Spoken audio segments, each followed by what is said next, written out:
And we're live. You're listening to the Hashgraph Enthusiast Show. Hosted by Brandon Davenport, aka It's Brandon D.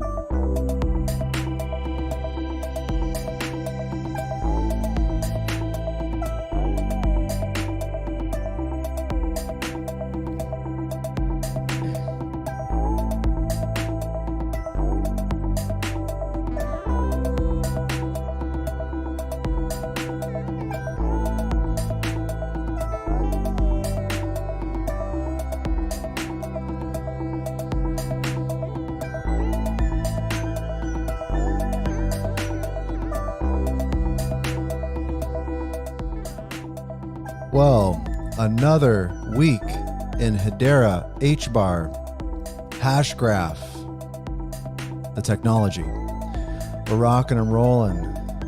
We're getting ready to rock today. Off the top, I just have to say, quick note, no episode next week. I will be in Toronto for an event, which will be very, very cool. It's a Bitcoin futurist, or not Bitcoin specifically. Let me look it up here. Futurist conference. So I'll be in this place. I'll be in Toronto, just a couple hours away. The Blockchain Futurist conference. I'll be there with the Hashgraph team. We're going to be rocking. And looking forward to seeing some people. I know that Hashpack team will be there. Jesse from Hashport will be there. A bunch of other people will be there. So anyways, it'll be a good conference. I'm looking forward to it.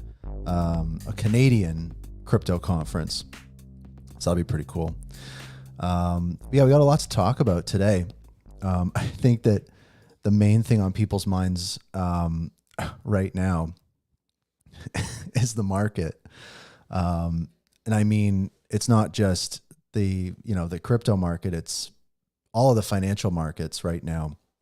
And I know people have been talking about, the Central Bank of Japan raising interest rates, which has caused a sell-off in U.S. assets held by Japanese investors, and then, different concerns around the election time, the Fed, signaling that we might go to a recession, blah, blah, blah, blah, blah, all it is. And it all zooms back down into, the HBAR charts for HBAR Barians. And today, just before we started the show, we saw a little bit of we'll call it a dip here to 5.5 cents, a little bit nervous here. And again, pulling out, zoom out. Obviously, Hedera's had an interesting trajectory. If we look at the month, definitely reflecting the broader crypto ecosystem, right? If we look at, for example,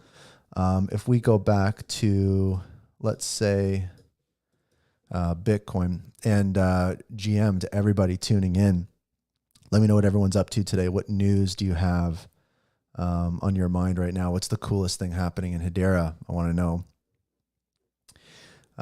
But yeah, we've got, where is it? So there's HBAR. So HBAR is at 35. I know that there's quite a few people, a little nervous that HBAR was kind of getting closer to dropping out of the 40 to top 40. I don't think we ended up doing that, fingers crossed. But if we go back up to the top here, of course, similar stories here, right? Very similar chart, right? With Bitcoin, also with Ethereum, very similar chart, right? So if we go back to HBAR here, over the month, right? Very similar chart. Now, when we stack HBAR up against Bitcoin, we are at, we have experienced all-time lows. So there is all that. So it's, in one way you can kind of say, oh man, HBAR is really struggling. But when you zoom out, you have to take a look at the whole crypto space and go, wow, crypto is definitely struggling. And then if you zoom out even further, crypto does tend to be pretty tightly correlated to like the S&P 500, the stock market. And when you zoom out and look at that, very similar story. So across the board, for so many different reasons, I know there's like all sorts of like geopolitical things going on and everything like that. So there's so much happening in the world right now. But we're going back to the Hashverse, the Hashgraph world, HBAR land, our little slice of the world here, of the shared world. And we got some stuff to talk about. Maybe we'll dive in real quick first, just to some ecosystem updates. Right off the bat, we've got some updates in regards to the stablecoin studio. I know that a lot of people in the ecosystem have been very interested in stablecoin studio, just because, as we've seen with real world assets, major financial institutions, governments, and then talks of CBDCs and different things over the recent years, stablecoins are like an incredibly important part of that, especially real world asset backed stablecoins. So we've seen like Diamond Standard token backed by diamonds. We've seen, all borrowing and lending with the H-Liquidity, the Swiss franc. We've seen all sorts of different things. And then, of course, you have USDT, USDC, a bunch of other different ones, some of which actually have a portion of their supply minted natively on Hedera. So a lot of things are happening. But then when we look at what's going to be coming next for stablecoins, what other governments, institutions, companies are going to want to mint stablecoins, and then you look at the challenges around all those types of things, Hedera has done a really good job of kind of packaging all the different components that you need up into a studio for stablecoins. We went in depth on it in recent episodes, so go look it up. But the news here today is from the HBAR Foundation announcing that Eliptic, which is a bridging compliance, blockchain analysis, all that good stuff. The crypto leader in asset risk management has now integrated with the Hedera stablecoin studio. And this is important for a few reasons. So number one is it's risk mitigation for these types of things is important. So the stablecoin issuers on Stablecoin Studio can now use Eliptic screening and investigation tools for that risk mitigation stuff. So that stuff's important. They've got proof of reserve and compliance tools because, again, the stablecoins have to be backed by something. How do you prove that reserve exists? If you say, I've got $1,000, US dollar stablecoin, well, where is that $1,000? And can we prove that it's there? So that's important. And then, of course, that kind of screening technology. So important stuff, big stuff. And good to see the Stablecoin Studio initiatives kind of charging forward. I like to see it, especially, again, when we see the narratives of real world assets and everything kicking off. And if you're watching right now live on X, YouTube, I will be going to LinkedIn soon. I've got a lot of feedback that people want the show to be on LinkedIn, so coming soon. Leave a comment. It'll show up in the show. I can show it on screen, ask your questions, share your news. We might have some folks stopping by, which will be cool. Also, a big news item today in the form of like an ecosystem update was Hedera joining the Institute of International Finance, IIF. So this is an article from Genfinity. And if we take a look here, this is some pretty interesting stuff. So go check out this article in Genfinity. It provides a ton of details. So the key takeaways here are that if we go to, let me see if I go to IIF, it's just opening the article.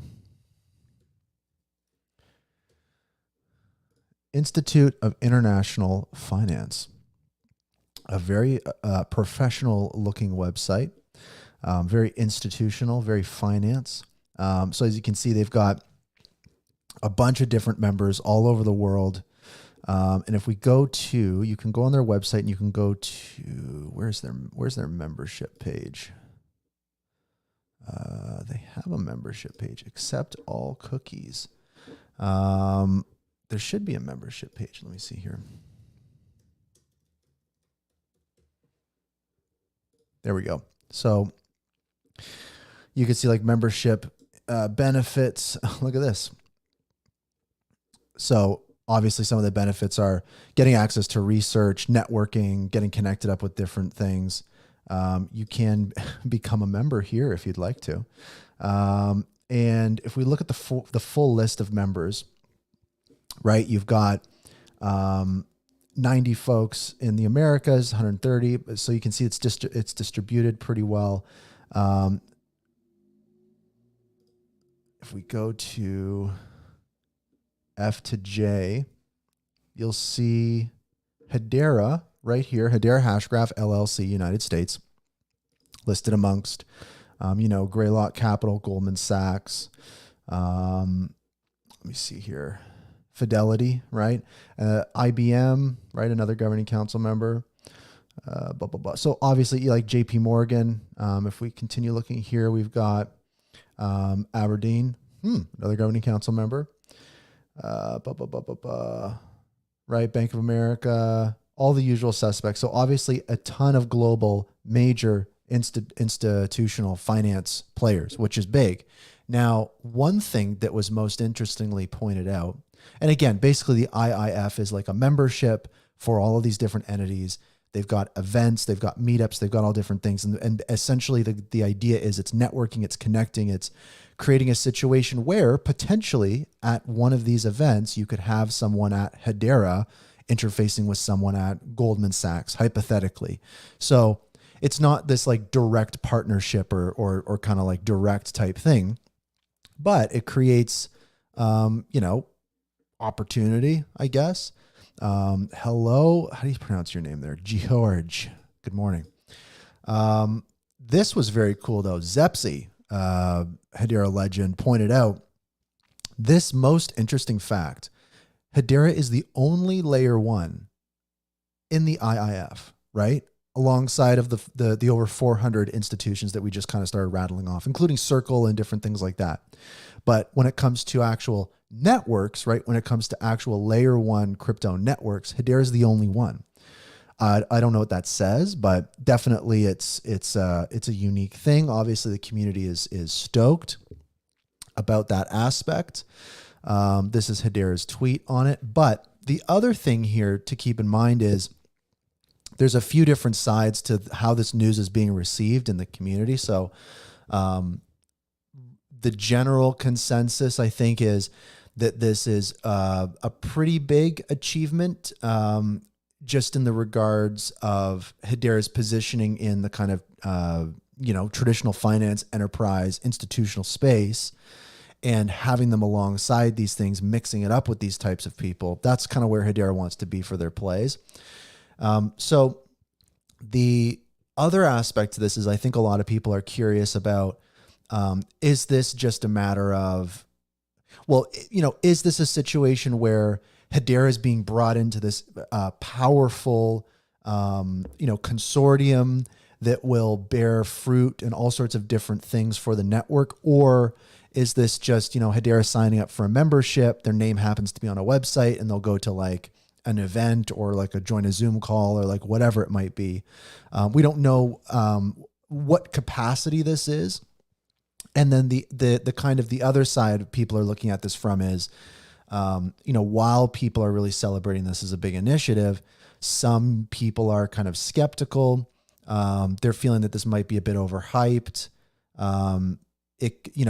Really like, is it the case that anyone in the sector could just join and pay the membership fee, right? Like if I go to the website here, and I go to, membership and become a member, is it a situation where like anyone can sign up and then you just pay the membership fee and you join? It seems to me though, in that question that there is like a vetting process and all this stuff. So that kind of is what's on people's mind is like, does this, if there is like a very thorough vetting process for new members joining, if there is a very strict criteria, then, that would definitely be great for Hedera. So I think that general consensus, this is a really good thing.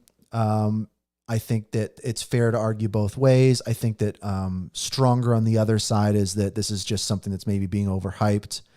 We don't know. I think that in my mind, how I'm taking this is just kind of like, hey, good stuff, good to see. I don't think they're necessarily overhyping it.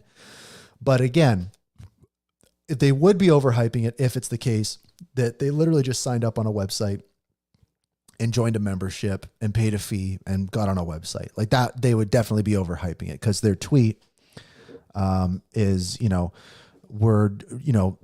say here, Hedera says, we're joining Circle, Coinbase, BlackRock, and other leading institutions. So that's implying here the implication here is that they are joining forces in networking and cooperation and communication in a shared membership with these major institutions. So whether that's in the form of going to events, being in the same room, all those different types of things, I think that's dynamite. That's great. But again, it is overhyped if it's just signing up on a website and paying a membership fee. I don't think that's the case, but we'll have to see how it plays out. I'm kind of keeping my eye on this one. And, regardless of what the situation is, I think that, I think that this is overall pretty positive, and we will have to see. Also, we've got some news from the Metamask side. Tomb Technologies has added support for the consensus service. So the Hedera consensus service, obviously used by a lot of folks, from enterprise like Avery Dennison to retail like Hashinals, right? Inscriptions. Imagine if you could interact with your Hashinals collectibles inside of MetaMask or something like that. So this is a very, very cool development on a few different fronts. So that's great to see. Keep an eye on. There's a lot of developments happening, right? We've got stuff happening in regards to Wallet Connect. We've got stuff happening in regards to MetaMask. Those are really great things on the wallet front. So good to see. I'm keeping an eye on that stuff. Also, from a retail standpoint, Hashpack with their pack token, the Backpack fam with the Hashpack back token, they've got staking coming. This video posted by Cosmic, shout out, always doing some good content in the space. They've got staking coming for pack token. So they've announced all sorts of different utilities for pack token, which is really great. And obviously on Genfinity, on the show recently, they announced staking is coming. If we do a quick little refresher on this, let me see, Hashpack. They had a post. Let me see here. Where is it? They had a post that kind of outlined. There we go. So basically we talked about this last week, but just a quick reminder. There's a post that went out from Hashpack. They were announcing and talking about all the different things coming to Pack Token, including these yield opportunities, which has turned out to be staking. So that's really great. I think it's awesome. George asks, skeptical of what? I imagine just referring to the last story, the IIF story. Basically just skepticism from the community. Again, if the IIF news is in fact just Hedera joining with a simple membership payment and getting put on a website, then that might be overhyped. If that's just the case. But it also could be the case that they're going to be in the room with these people. They're going to be potentially collaborating with these people, all these different types of things. So that's where a bit of skepticism from the community that I've observed has come from. I love this. Big if, all caps if. Memberships, builds, further partnerships.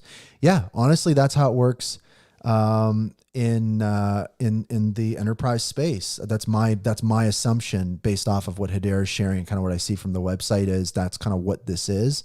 And yeah, another great point. I believe they're not just letting anyone in. I would assume so, that, seeing the list of people there, it sounds like it's a pretty high bar to get in. So I don't know, overall positive from me. I don't know.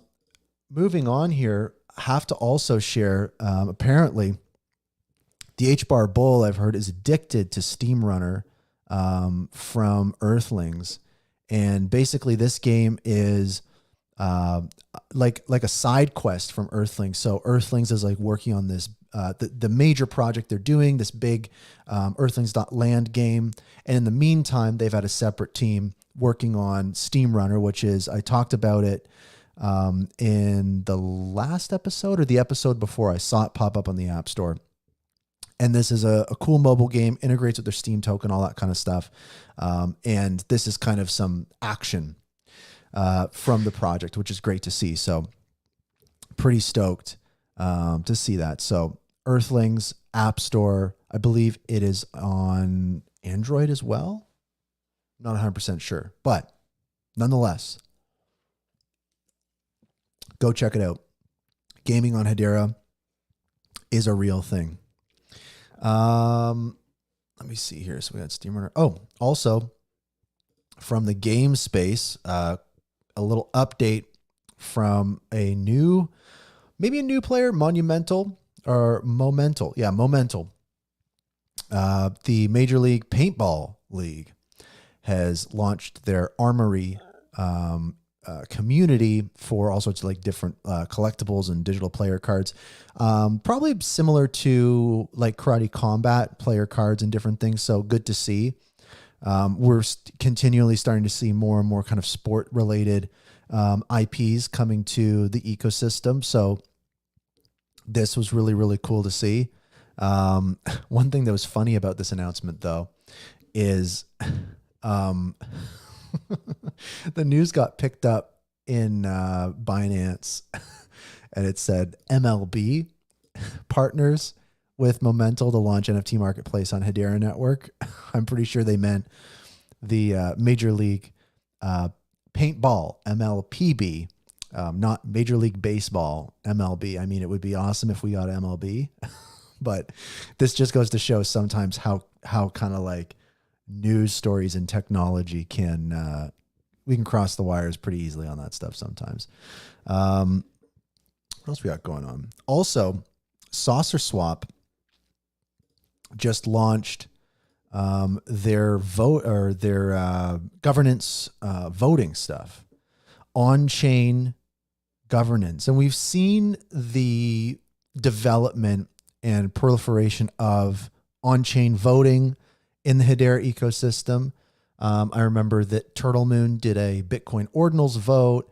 We've got the Hashio DAO stuff from Swirlds Labs, aka Hashgraph, and then all sorts of different things. So this is really cool to see because more and more projects are starting to incorporate the consensus service for voting, and essentially the SaucerSwap voting system. And it's token weighted voting. The Medium article has all of the details. I encourage people to go check it out. I think they're doing an AMA as well on their Discord on Friday. Friday, Thursday, 8th. No, Friday 9th. So Saturday the 10th, I believe. They're doing an AMA, which I imagine they'll provide more info on this. But basically, it's using HCS. This launched on Monday. And basically they have a process where it's like they've got request for comment processes. They've got a proposal phase, which requires, a minimum of 100K units for voting power. They've got an election phase, all these different types of things. So governance and the mechanisms for those types of things are so critical for these applications to become more and more decentralized over time, and having the voting happen on chain, making it audible, is so important as well. So this was a very, very cool update to see, and a huge shout out to the SaucerSwap team. Also, this was a pretty cool thing to kind of see unfold. Just quickly talking about H Suite really quick. They announced, I think in February, they teamed up with Skycom to create a centralized identity app for the Education Malaysia Global Services. And this was going to be using H Suite Smart Node technology stuff that we hear about very much in the Hedera ecosystem. It's kind of like a little L2. And so they announced that they were doing that. And then I believe this week, it kind of went live, and it was, let me see here.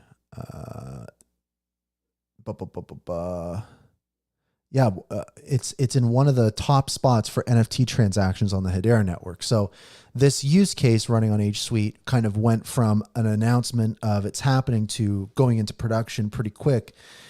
that's kind of cool to see. I mean, we've seen that quite a few times in the retail space as well. The level of execution. I think sometimes we see a slow level of execution from the enterprise side, especially more kind of retail focused things from the enterprise side. The level of execution from retail, like we just talked about, Hashpack with their pack token, SaucerSwap governance. We also talked about, Steam Runner from Earthlings and all these different types of things. And now H Suite, it's like you can start to see these teams as they've developed and being so close to the bone in this ecosystem for so long, knowing it so well, the rate of execution and the speed that these startups can work at is like pretty crazy. So I really love seeing that. So shout out to H Suite and everybody on that.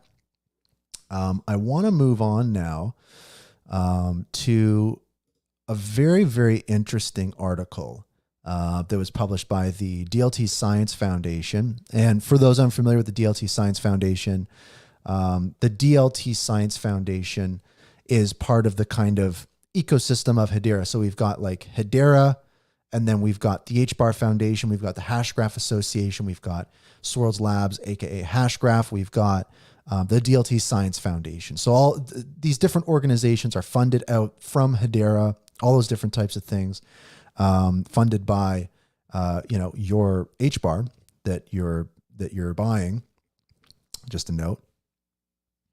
And so these organizations are doing all sorts of things, and the DLT Science Foundation has published, I think, like a really, really cool article that picks apart TVL a little bit. And a quick refresher on total value locked.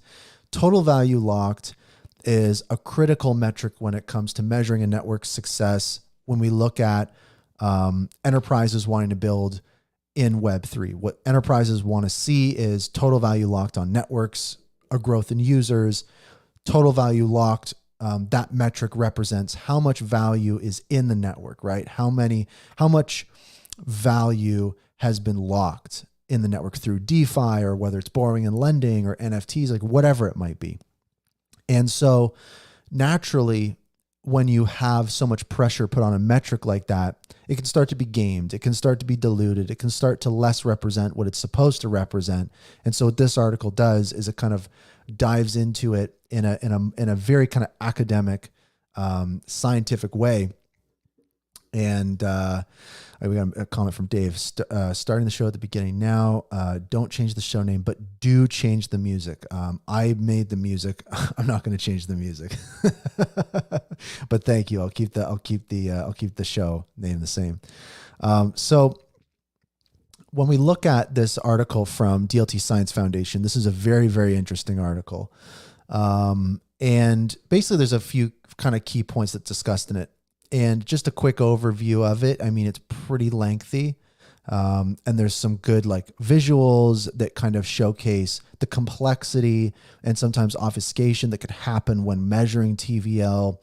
And it goes kind of down further, breaking it down even more, providing some more examples, some visualizations of different types of TVL, and then also different risk profiles.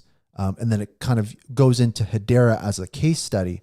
And some of the key points outlined in this piece are the cumulative, like talking about some problems. And this is basically what this article is basically it's talking about problems with TVL. And then it's talking about an alternative that we can use to TVL, which might be a bit familiar. So the problems are like inflation through double counting. So in TVL, the cumulative value of crypto assets deposited into DeFi protocols, this is often like inflated due to double counting. And this occurs when assets are repeatedly stacked or staked across multiple protocols, creating derivative tokens that are counted multiple times. So like an example they give is staking in ETH, Lido generates WST ETH, which can be further staked onto other protocols like MakerDAO, inflating the TVL. So it's essentially like counting things multiple times, which then logically you kind of go like, well, is this TVL metric I'm looking at for this network for real, or is it kind of inflated? So that's definitely a problem. And this goes into like, they talk about some other issues with TVL measurement. So basically, I'll just kind of load up the article again here, but basically, what they talk about is many DeFi tracking websites do not consistently disclose their TVL calculation methodologies. DeFi Llama, a prominent DeFi tracking service, offers a double count toggle, right, to take care of that issue. And this is part of the problem too, is like, if you don't explain how the kind of math behind what you're displaying, sometimes different websites or different measurement tools can show different numbers, and it can create further confusion. And so this is where they really kind of start to dive into TVR and kind of what about some of these other blockchains. And so this is where they start talking about Hedera as a case study, and they talk about TVR. And we've talked about TVR on the show before too. And the first time I heard about TVR was from Scott Thiel, who was previously at DLA Piper on the governing council. Now is I believe an independent board member on Hedera. But basically Scott Thiel I can't remember what type of interview it was or something, but he mentioned the concept of total value represented, TVR. And this was really interesting for me because it kind of takes into account not just like DeFi crypto related things, but TVR also brings in real world assets, right? So for example, maybe you have a bunch of real estate or bourbon or whatever, artwork or whatever it might be, that's tokenized as a real world asset on a network like Hedera. What that kind of gets you thinking is like, how do we account for that when displaying the total value of a network? And when you think about Hedera and you look at the TVL of Hedera, it's very small, right? It's pretty small. TVR could also be, maybe it's total value redeemable. Let me see here. Yeah, total value redeemable. My apologies. So there's two TVRs.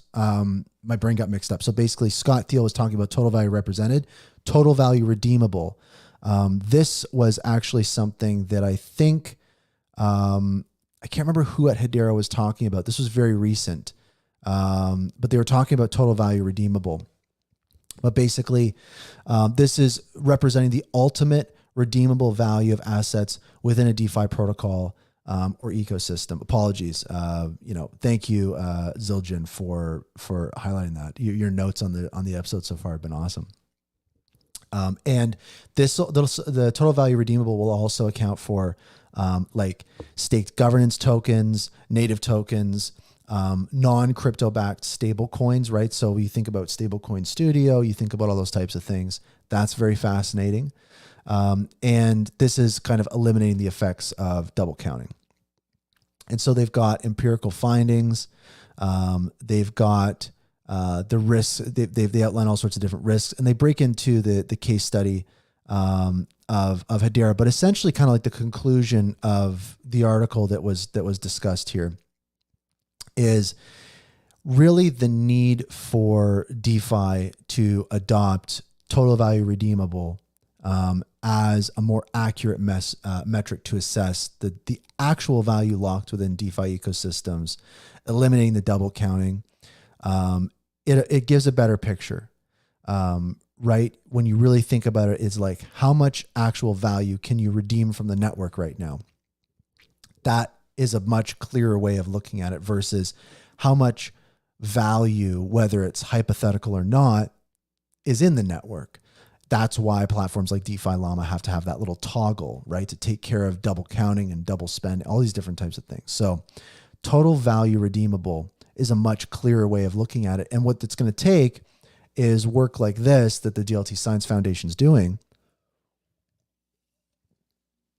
And also, it's going to require DeFi platforms to really adopt it and kind of get on board with it. So that'll be a very interesting thing to see unfold.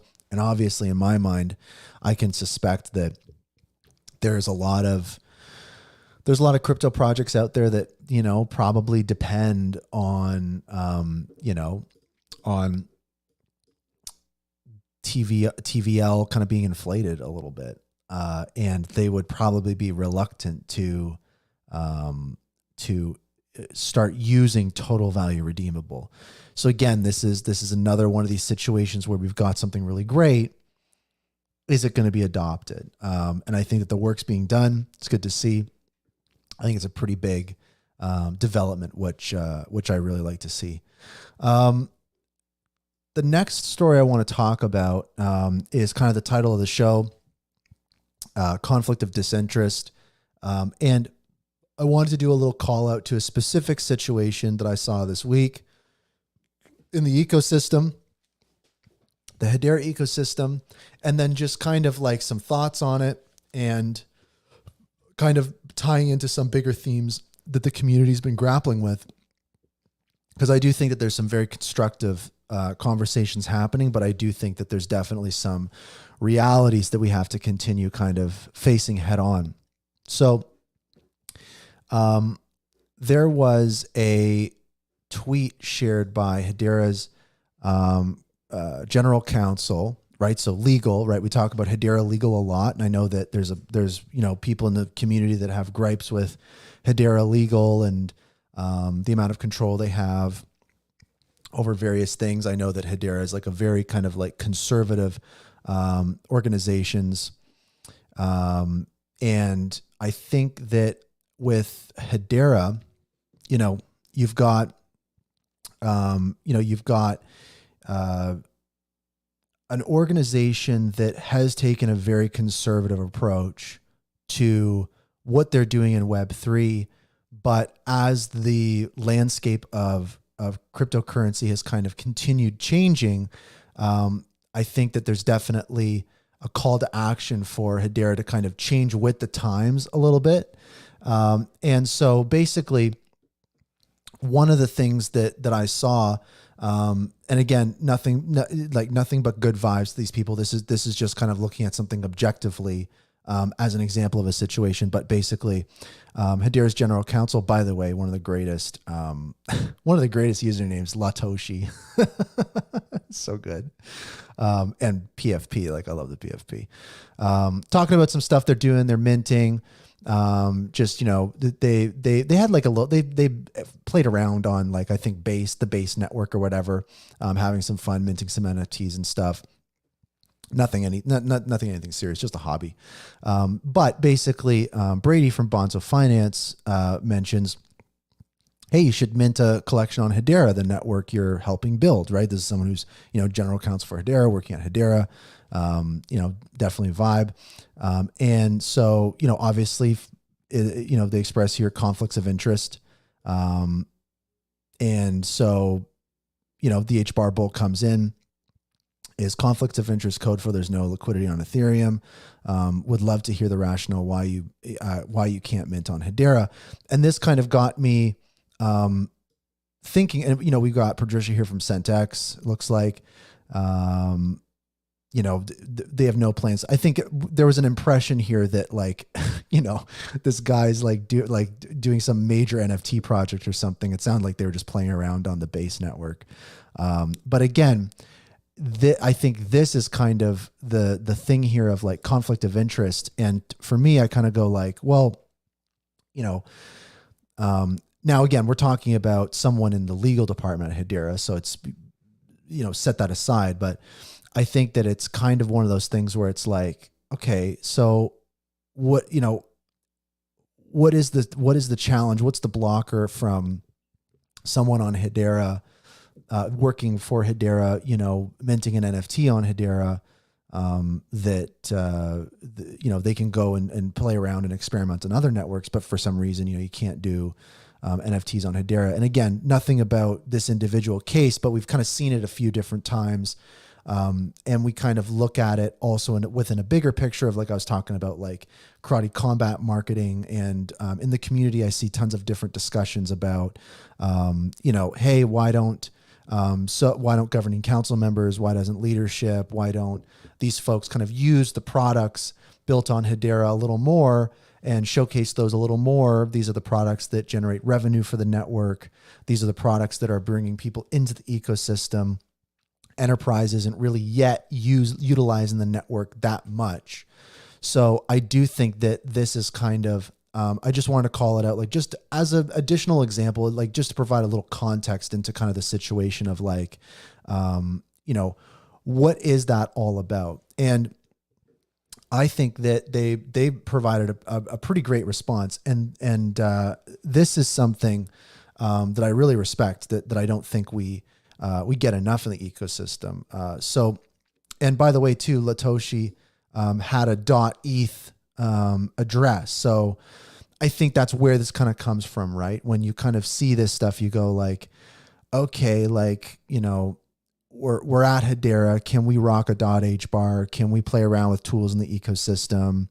And then sometimes it's like, hey, we can't. And, we're doing some things on other networks. It definitely, I think that at this point when sentiment in the ecosystem is really low, and as we talked about at the top of the show, I think sentiment just in the world is not very high. I do think that this is where Hedera really needs to be hyper sensitive to the optics on this stuff and really show that leadership, the team, everybody is kind of in lockstep with the community, in the same boat, fighting the same battles. And I think that when stuff like this happens, I think that the unfortunate outcome that should not happen in this case is, people just kind of freak out. And I got to admit, like the first time I saw this, I was like, what are they doing? And then you take a minute and you think about it and you go, well, I mean, it's not actually that big of a deal. It's really more about optics. It's not so much about like, why is this person not doing this? Why are they not doing that?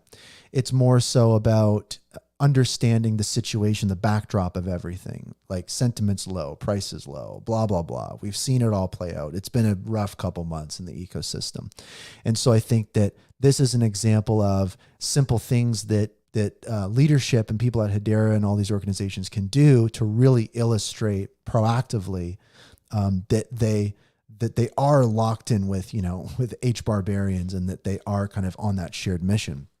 And so this response was, really, really thoughtful. I appreciate this kind of dialogue in the ecosystem. And I think that this is really what it boils down to is, Hedera's general counsel said, I share Brady's perspective that I would love to see employees and other insiders feel more confident in their ability to build on and experiment with the network directly. Hopefully we can improve. And that's really what it's about. I mean, these are, at the end of the day, like there are just so many dynamite people at these organizations, and it just kind of gets you kind of thinking about what kind of issues do we face as a network. And as Rob Allen would say on kind of the shark bite bits on Brandon's show, Brandon's HBAR Bull show, fit for purpose, right? We talk about getting these things fit for purpose, these organizations fit for purpose.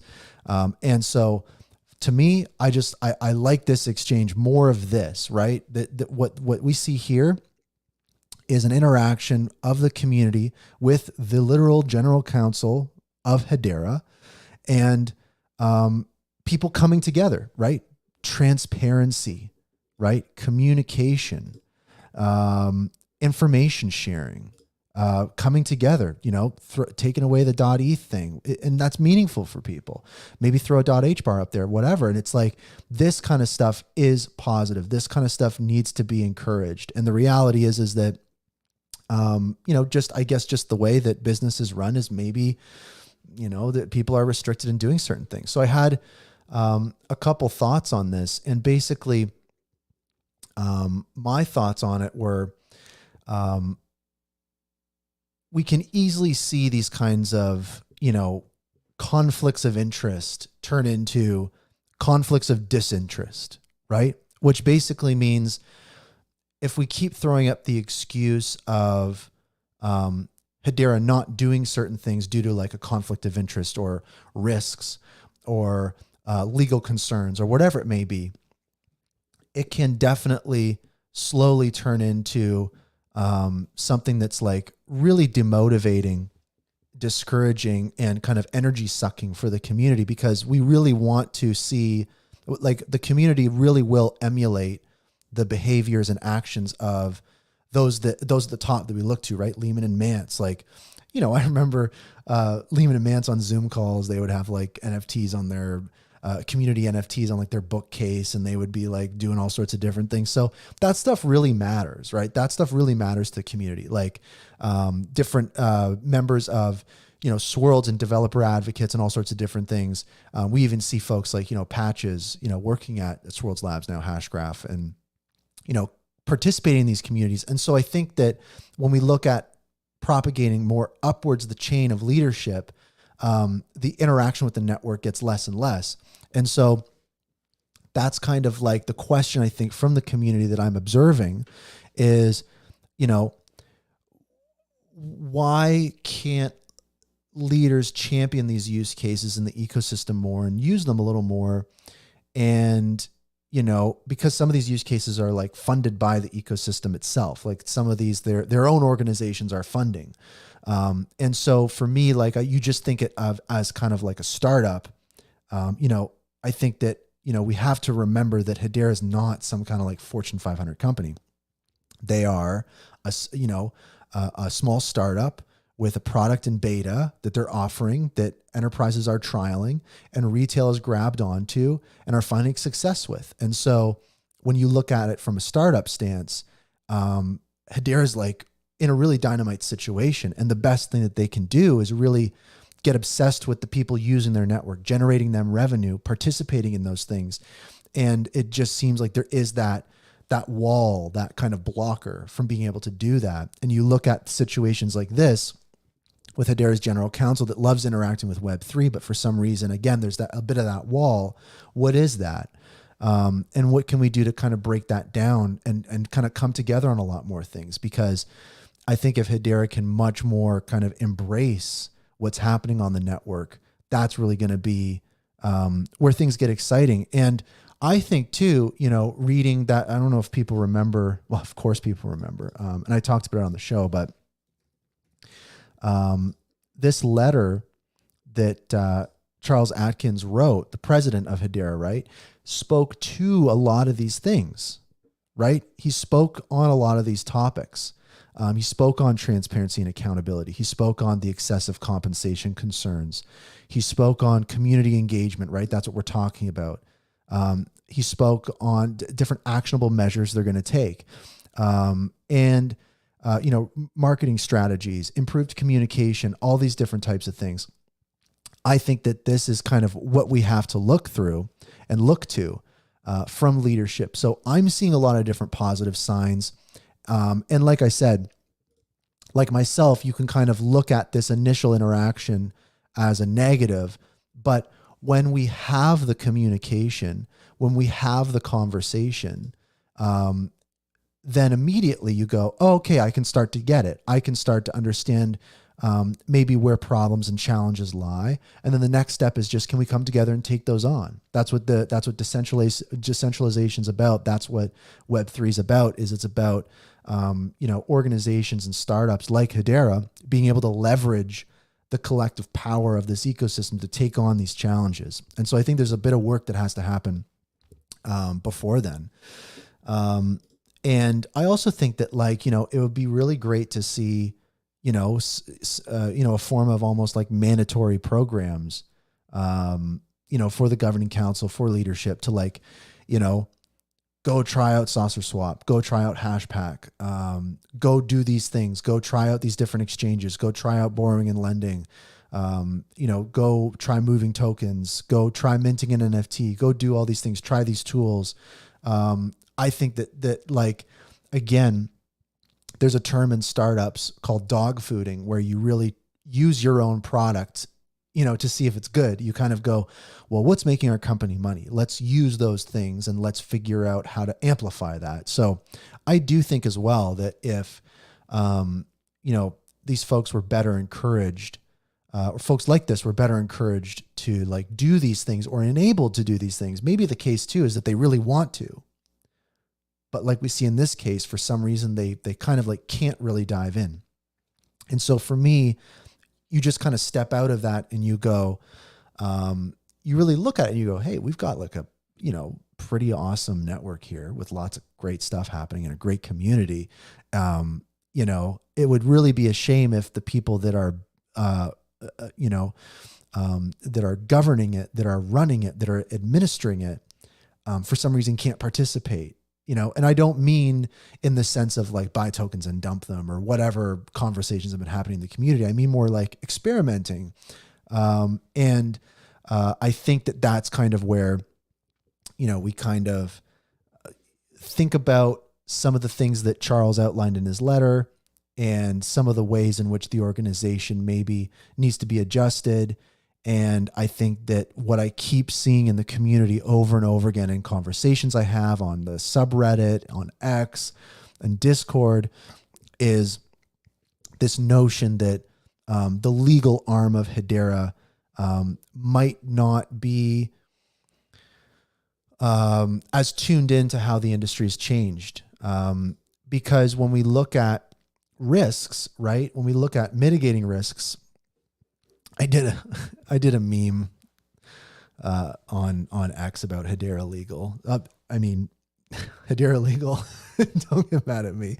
I'm just kind of sharing the community's thoughts. But when we look at that, when we look at the kind of risks that Hedera wants to avoid, a lot of times, for example, we'll talk about marketing, right? We'll talk about Hedera's reluctance to kind of market certain things in certain ways. And sometimes the excuse or the explanation is, well, we can't because, we need regulatory clarity or this and that. And I mean, the reality is now is like time marches on. And, when we look at all sorts of different articles, this is just one. Like the SEC, when we look at cryptos like Solana and Ethereum and all sorts of different things, the SEC has really kind of taken it out of their targets. And the regulatory landscape and the risk profile for these types of things is getting to the point where you really have to balancing stuff. And when you really kind of think about that, you start to kind of think about what is the trade-off here, right? What is the risk of doing these things? And let's take marketing back into the equation, right? What is the risk of doing some of the marketing things that we've been asking Hedera to do, right? Whether it's participating in the karate combat hype on the night of the event on X, whether it's maybe posting a meme. I actually, there was a great example that I shared from a 75-year-old financial institution. And again, this is Van Eck. This was a financial institution incorporated in 1955, and they're on X, and they just say, please, please, please stop dumping on us. And you can see the engagement. You can see the energy that this brings. This is really powerful stuff. This is the kind of stuff that enterprises want to see, right? When enterprises are building on other networks, when governing council members aren't building on other networks, as we see and sometimes complain about, the reason is that those enterprises want to see greater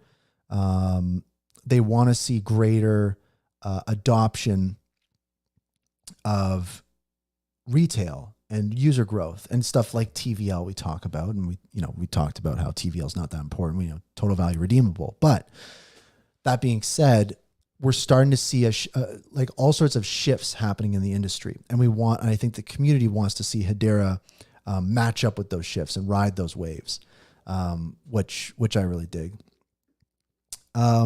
So let's kind of go into another, because this kind of dovetails nicely into a clip from the HBAR Bull show. I love watching Rob Allen on the HBAR Bull show talking about, because again, remember, Rob Allen is on the governing council, right, at Australian Payments Plus.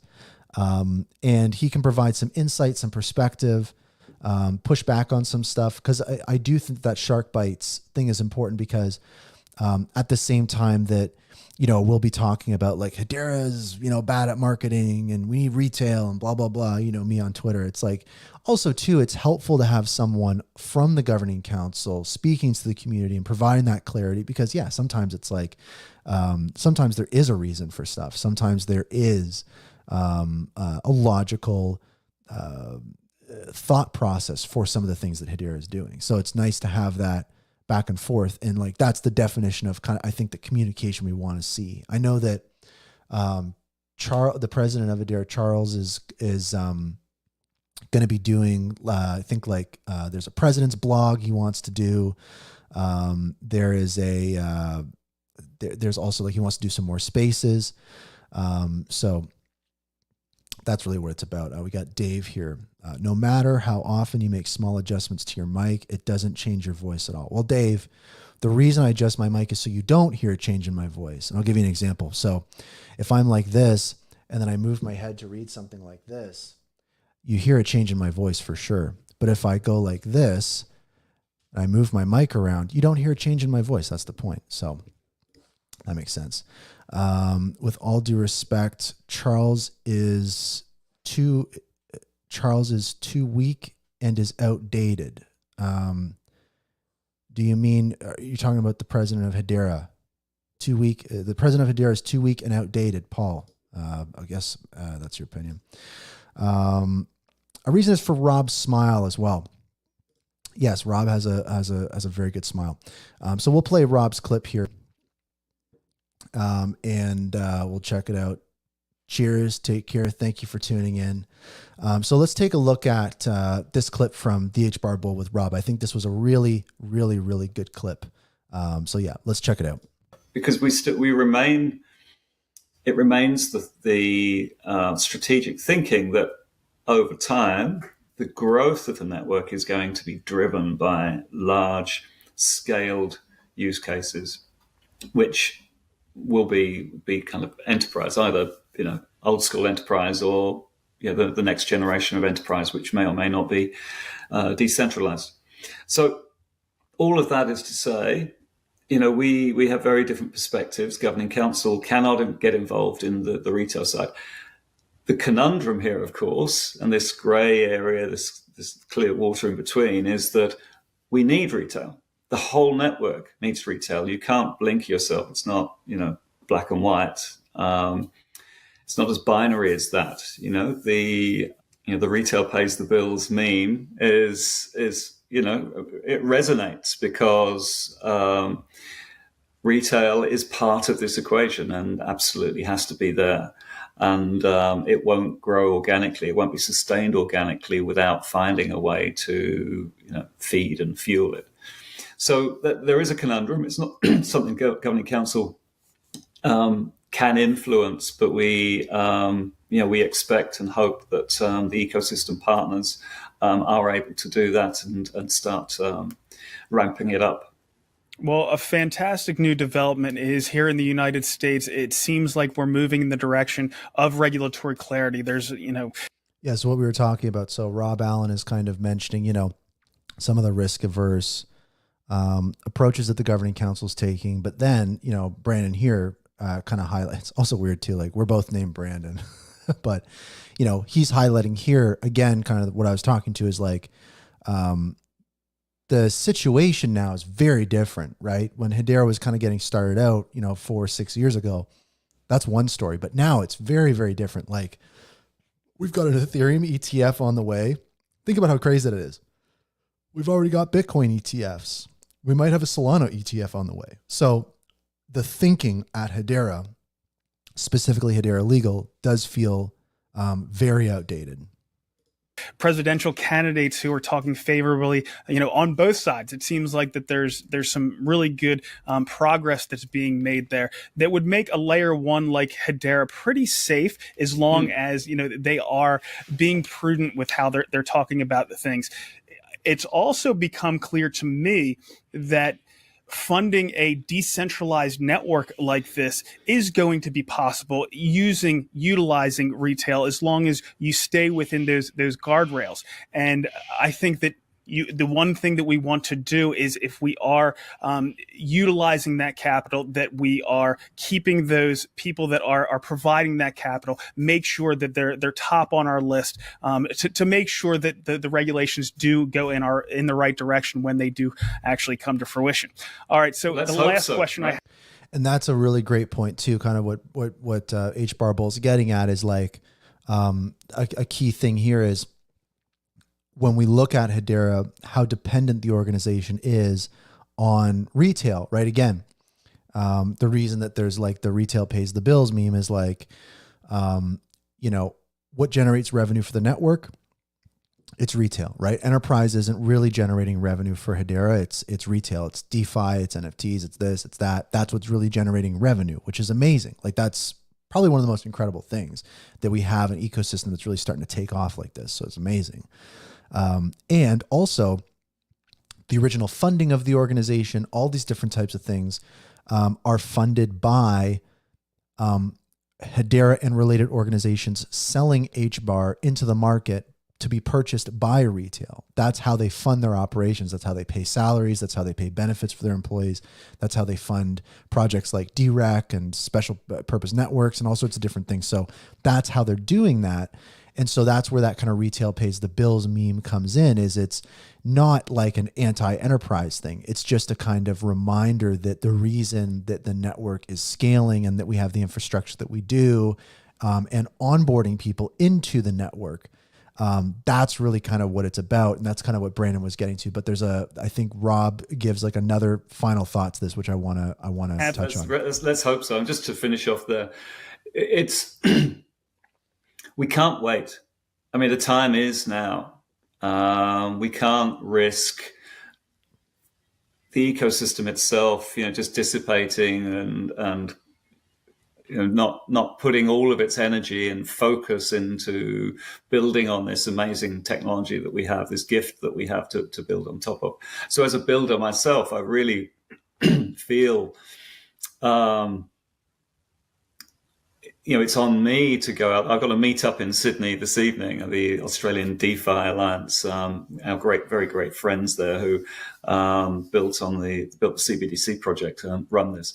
And, I'm going to provide a Hedera update. So every time I step out into the community, which I do a lot, and talk about Hedera, which I do, incessantly, I want to engage with people who have heard about Hedera and who, hold HBAR and hold tokens and love an aspect or many aspects of what's being built in Hedera, whether it's Karate Combat that's been heard about, or Earthlings, or they love the unique capabilities of Centex, or they love the speed of SaucerSwap or the DeFi aspect. So, or just want to find out more about real world asset tokenization, or what we do with stable coins, or or everything. And I want that energy to be in that conversation, and that can only be really if there's a consistent and consistent marketing message which engages with that part of the community. Yep. So for me, that was a really, really important, I think, clip, because again, this is a person on the governing council, Rob Allen, who's, been a part of the community for so long, and really has done so much awesome stuff. He's been at the HBAR Foundation. He's been at the Hashgraph Association. He's at Australians Payments Plus. He's on the governing council, and also too, he very much is like a community member himself. He started out the same way a lot of the ways we did, just like in Telegram groups and different things. So there are so many highly valuable people in leadership at Hedera. And I think that a lot of times with these conversations, and, sometimes I'm railing on things like Hedera leadership this, and Hedera legal that, and blah. It's like, the reality is that there are so many incredible people, gems at these organizations that are doing so many great things. And I think that the problem here, and kind of what concerns me, is again, the Latoshi situation, all sorts of different things, and kind of seeing a lack of engagement from those folks. It's like the culture of these organizations and different things. It's so critical that we have Web3 native people at these organizations and less kind of Web 2 enterprise type people. We need Web 3 creative people. We need native DeFi people in leadership at the top. There are those people that exist. Crypto's been around since 2008 and even before then. So there are very established people. And what can Hedera do to attract those types of people? We want those people working at these organizations.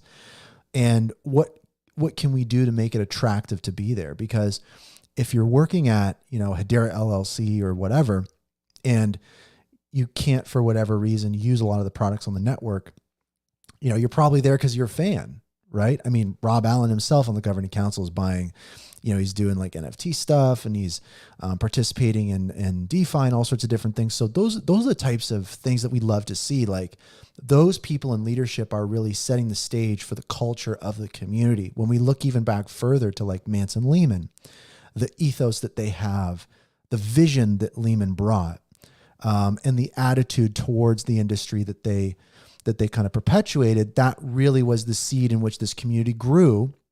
And I think that's a reason why a lot of people love this ecosystem, is because it's so sticky. People are so technically focused. It's so substantial.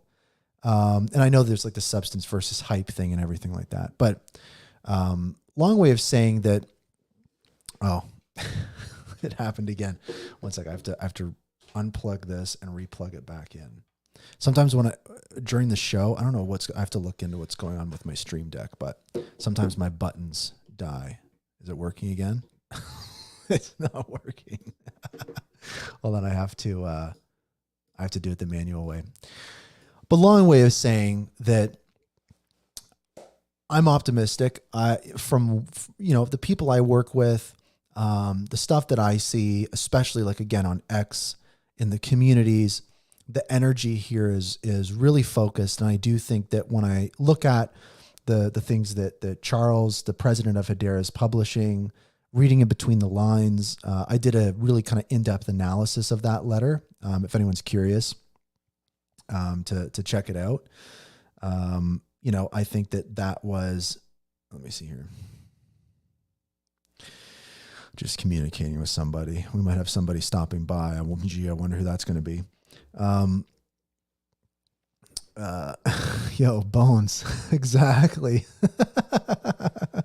I know. Long way to say that, I think that, again, from what I'm seeing in the community, Charles' letter, everything like that, definitely. And there was a line in Charles' letter that really stuck out to me where, he specifically said there were a lot of fires that needed to be lit in the community that have been lit. And I'll try to pull it up here, because when you say it, it's kind of hard to believe. But it is pretty important. And I'll just kind of pull it up here real quick, because I do think it's important to kind of remember this. Where is it? Let's just Command F, lit. There we go. So right here, right in Charles' letter, I am grateful for the messages received, conveying your trust, blah, blah, blah, as well as the ones that were painful to receive, as they have lit some fires in the areas that needed to be lit. So that's kind of what this is about. Is the reality here is that a lot of the topics that the community's talking about, a lot of the issues that we're facing, a lot of the hard conversations we're having are definitely things that threaten the status quo at these organizations. And there's a lot of people that just aren't going to like that. And that's okay, right? There's different approaches for different things. And I do think that we're having to constantly mitigate risk.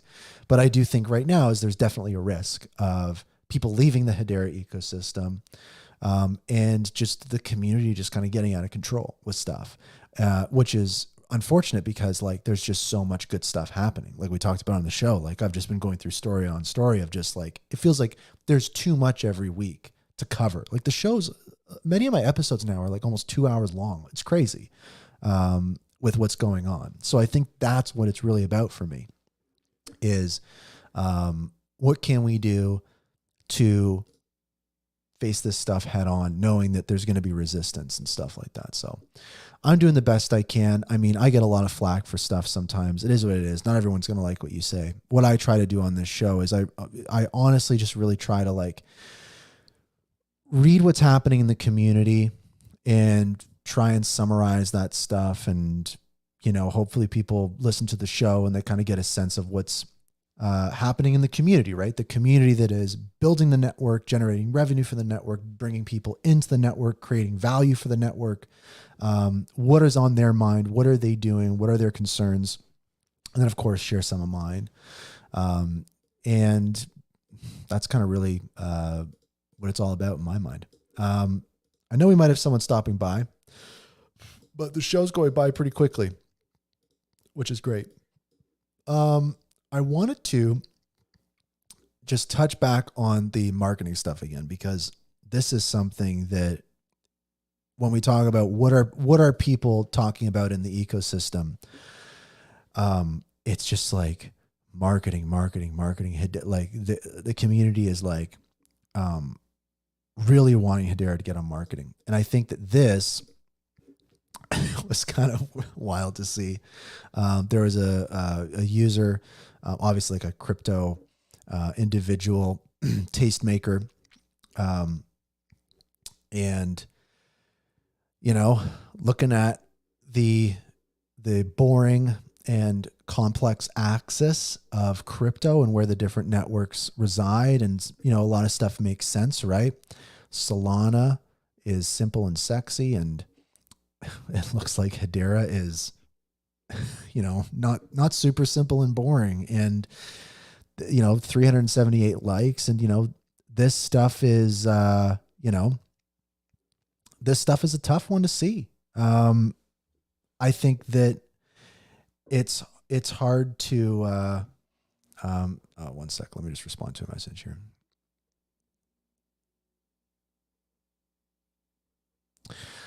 This one's kind of like tough to see.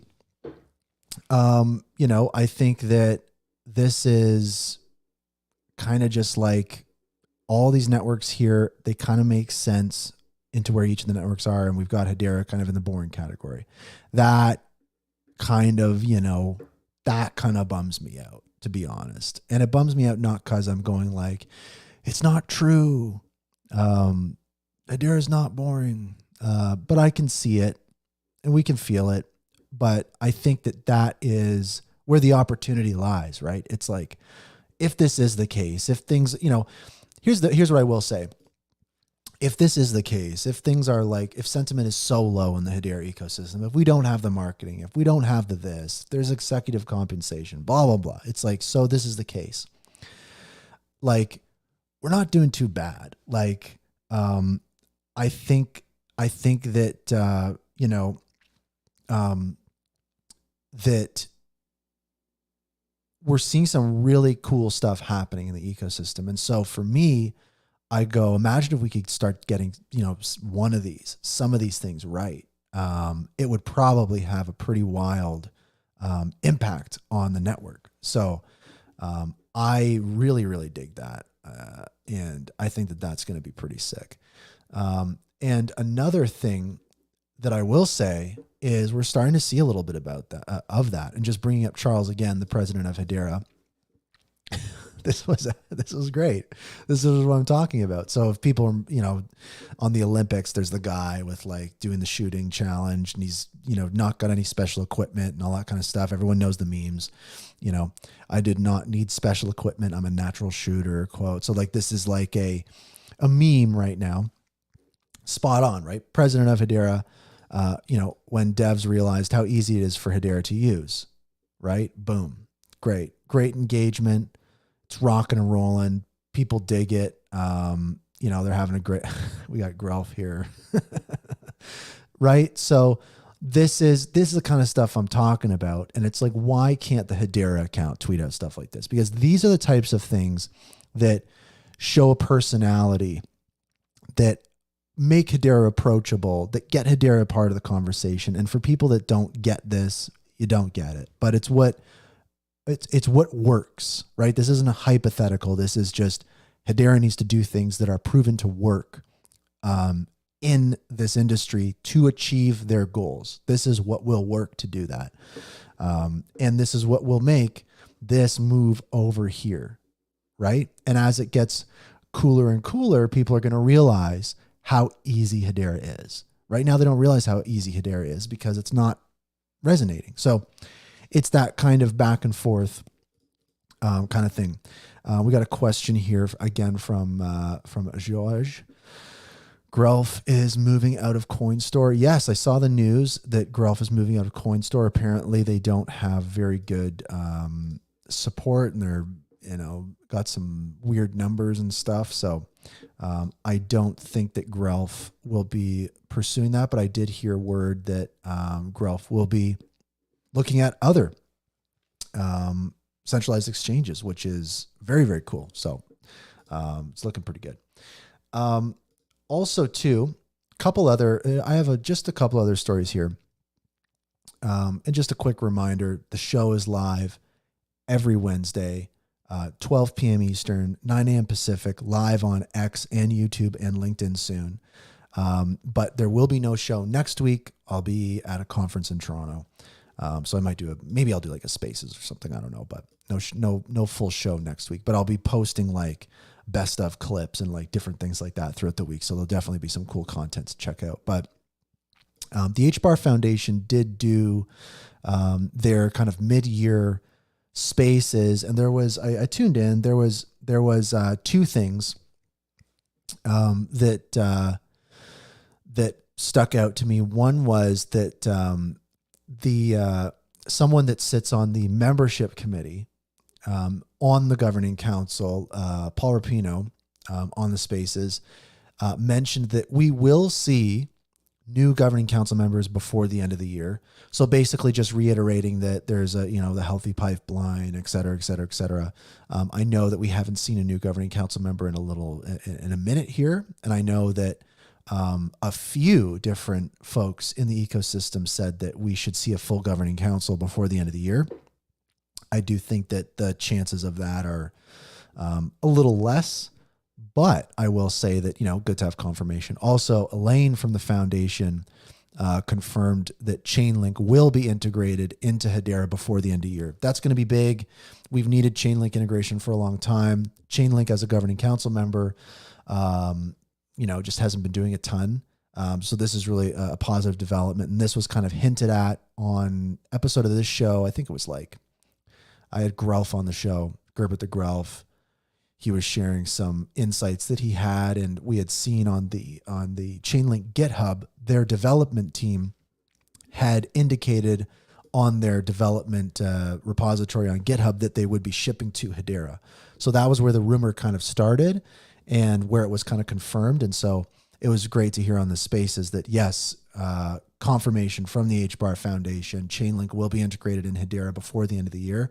That'll be really great. So really the only thing left right now we're waiting on from the foundation is a mid-year report, which will be good to see because the foundation is responsible for funding a lot of stuff in the ecosystem. So that'll be interesting to see. Also, there was this actually a quick shout out. I wrote an article recently on mirror nodes. For folks unfamiliar, I work at Hgraph, which is a mirror node provider in the ecosystem. And I've gone on and on and on about mirror nodes. I won't talk your ear off today about mirror nodes, but just a shout out. I did publish an article called Mirror Nodes, the other half of the Hedera network. And basically I don't think people understand all the different ways in which Hedera is unique. Mirror nodes are this other secret sauce of the network that you really, if you're not familiar with them, you have to dive into them and check them out. And basically wrote this article.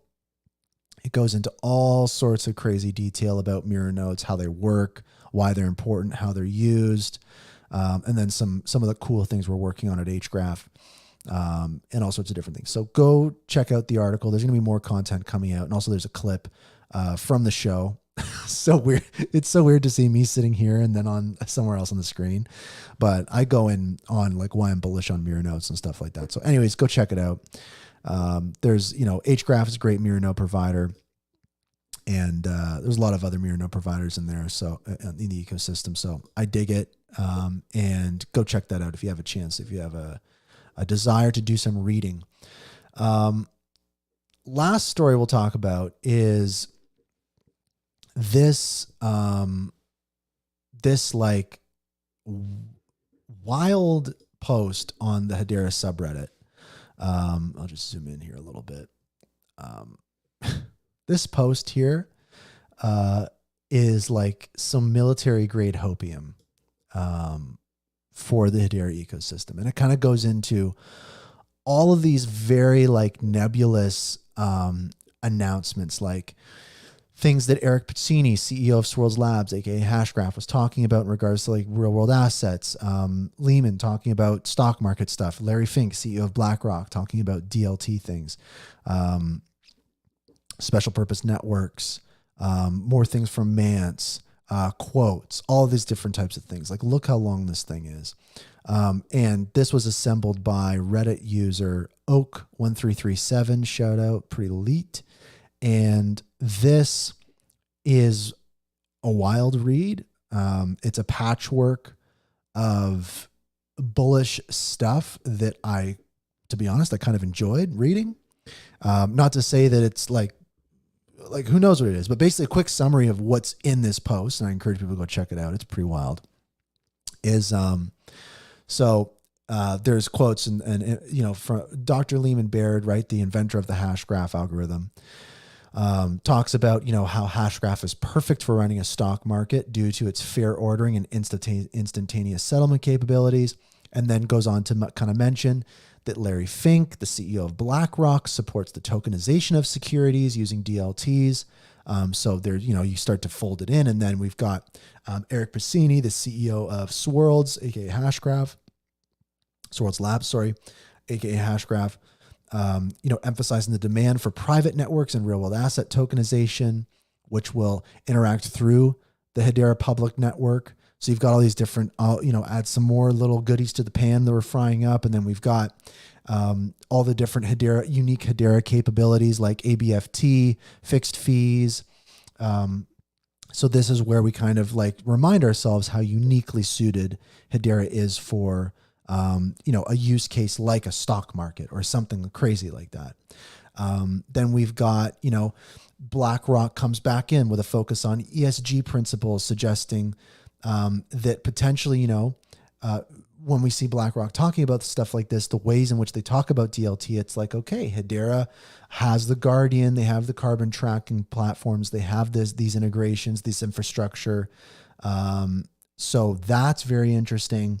And then you've got the DTCC that we keep seeing brought up all the time, interest in digital tokenization.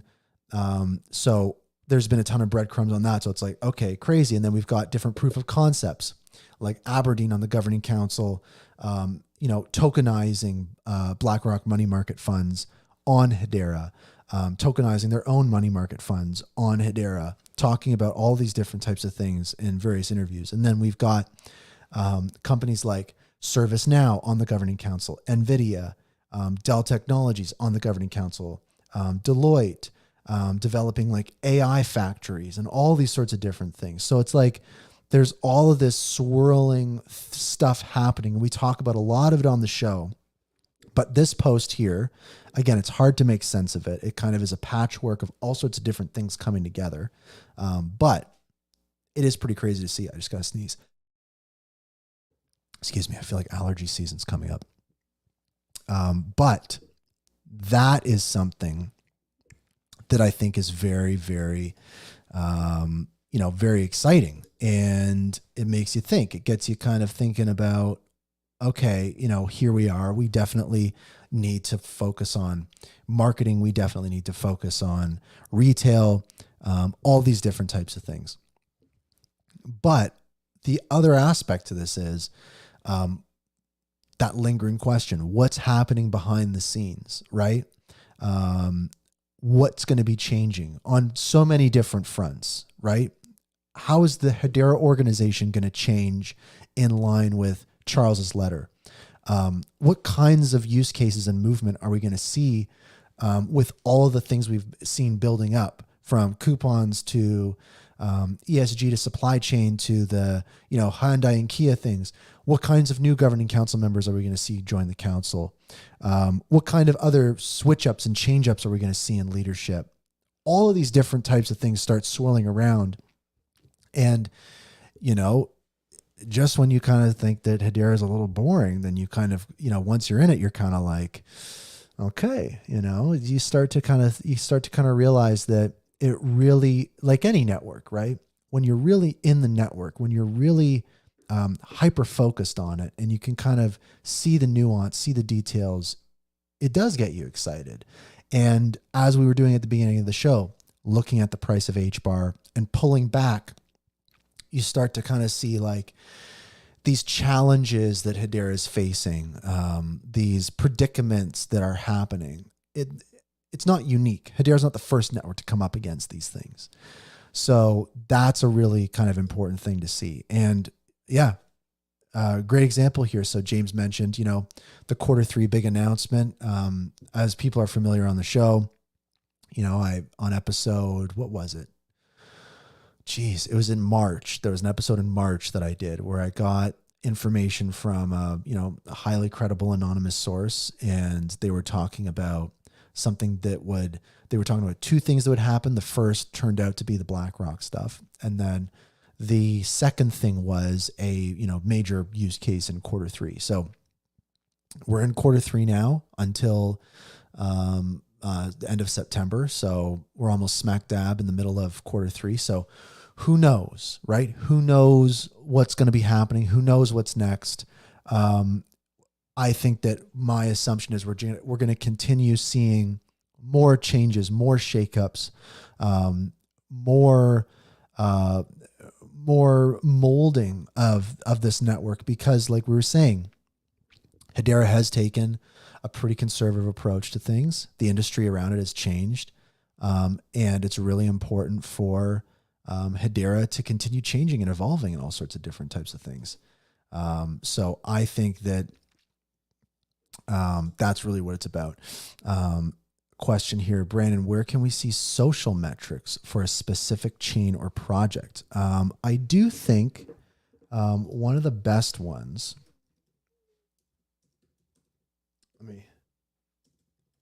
bear with me here. I'm just doing a Google search. One platform that I know people use quite a bit is Lunar Crush. This is a platform that shows social sentiment, comparative analysis on all sorts of different things. If I search, let's see, HBAR. So of course it wants me to upgrade. So obviously some of these are going to be paid services because, APIs like Twitter and everything like that is very expensive. Howdy, thank you for tuning in, are very expensive. So these are paid services. But like you can see, right, it's showing you all sorts of different things, top creators, sentiment, all different things. Like Lunar Crush is an option for, for that kind of stuff. So I'd check out Lunar Crush maybe. There's probably other platforms that are even better, but that's just kind of the first one that comes to my mind. So we talked about a lot today. Like we were saying, markets are down, stuff's down. Who knows what's going to be happening? And really it's like when we go into the Hedera zone, obviously sentiment is pretty down. I know there's a lot of, like, for example, NFT creators that are trying to do stuff that, it's like, maybe there's not enough buyers out there, or tokens launching or whatever it is. It's tough on any network, right? It's not just a Hedera problem, but Hedera is in a unique position to really reorganize, retool, and that's really kind of what it's about, is taking this as an opportunity.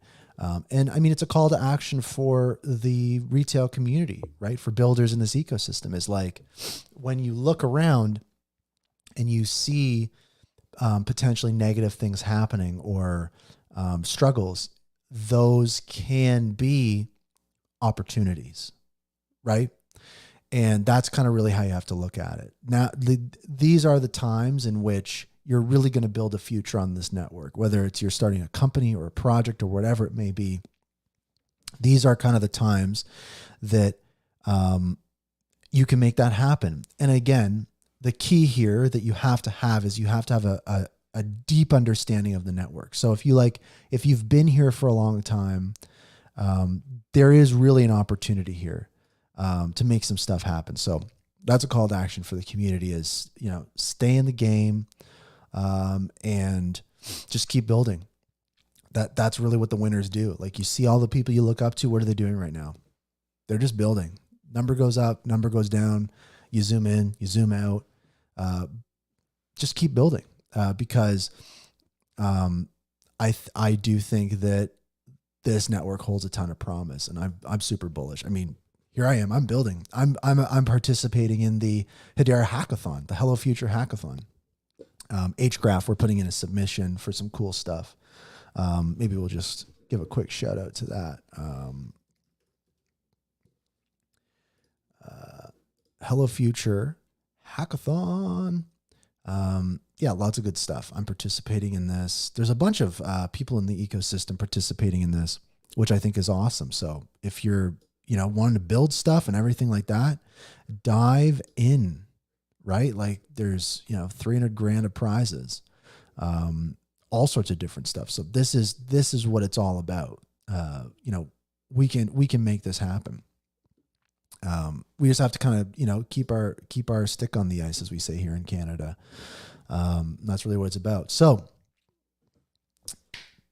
I want to wish everybody an awesome next 2 weeks. Like I said, no episode next week. I will be at a conference, and not quite sure what the network connection is going to be like.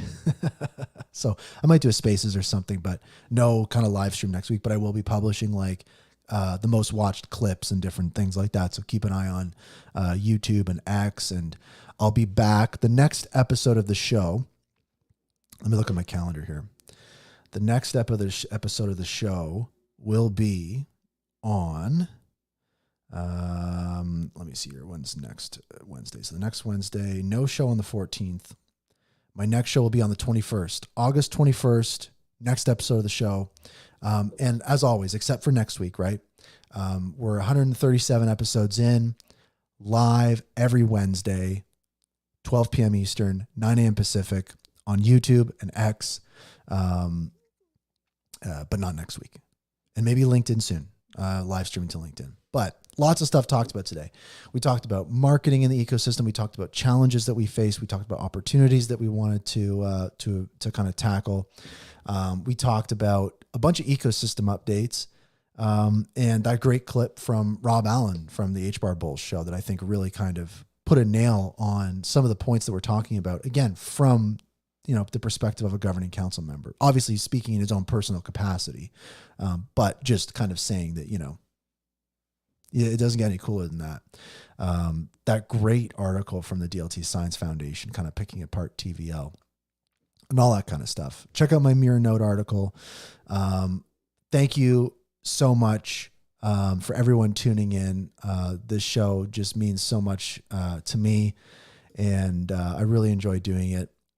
Sometimes it's not easy because, especially when there's tough times out there in the ecosystem, I could definitely get a lot more views. Just talking about rosy stuff and rainbows and how HBAR is going up and all that kind of stuff. But sometimes that's not what it's about. Sometimes it's about just getting real and communicating and coordinating and sharing information and, staying in reality. So that's really what it's about for me. I want to leave everybody with a treat. I wanted to let everyone know just a little bit of alpha here that, if you recall, community member Joshua, who did the one of the first music NFTs on Hedera, the Hash Shanty, and he and I also did the Hello Future anthem, the rock and roll anthem NFT with multiple different files, all sorts of different stuff, hip 920 music metadata standards. We've been working away. We're going to have an airdrop for Hello Future Deluxe holders. And, I don't want to give away too much, but we've got something coming. So if you're a fan of music on Hedera, if you hold a Hello Future NFT, I'll just pull up. Let me just pull something up here. If you hold one of these NFTs, right, the Hello Future NFT, this was we had the single edition is 50 HBAR. What is that now? $1? I don't know. 10 cents. You can mint it on Turtle Moon, which is awesome. Also, there's the deluxe edition 2000 HBAR, but it comes with like a ton of different stuff and an airdrop that's coming up, which will be a Hashnal. We're going to do some Hashnal stuff and then some more info here and everything. There's us in the studio jamming away, me and Josh.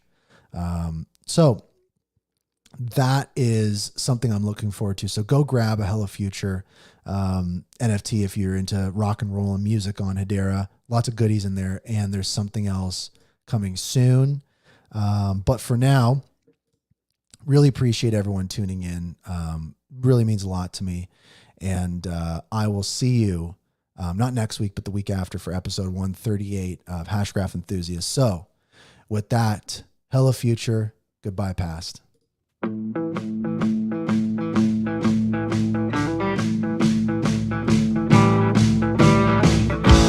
Hello, future. I see you coming round.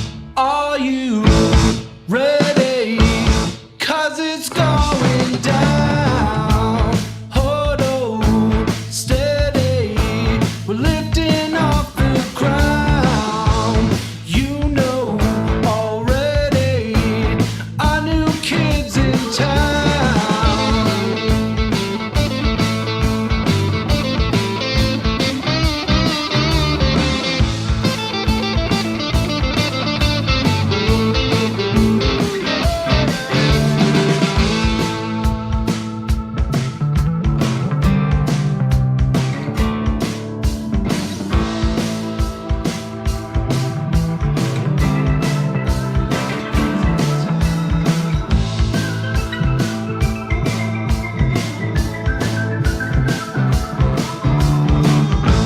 Hello, future. I see you coming round. Are you ready? 'Cause it's going down. Oh yeah, oh yeah. I need a little bit of love. I said to give me some of that love. I said to give me some of that love. Headed to the moon. We got NFTs and a DeFi space. There is the place.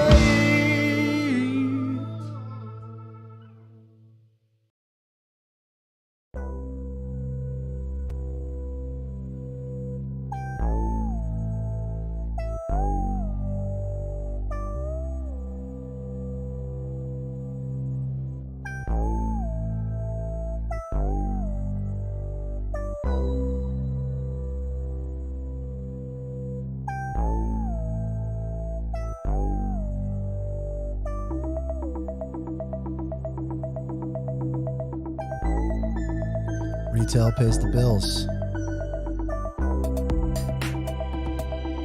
Thanks for listening to the Hashgraph Enthusiast Show, hosted by Brandon Davenport. Listen to past episodes and support the show at itsbrandond.com/hbar.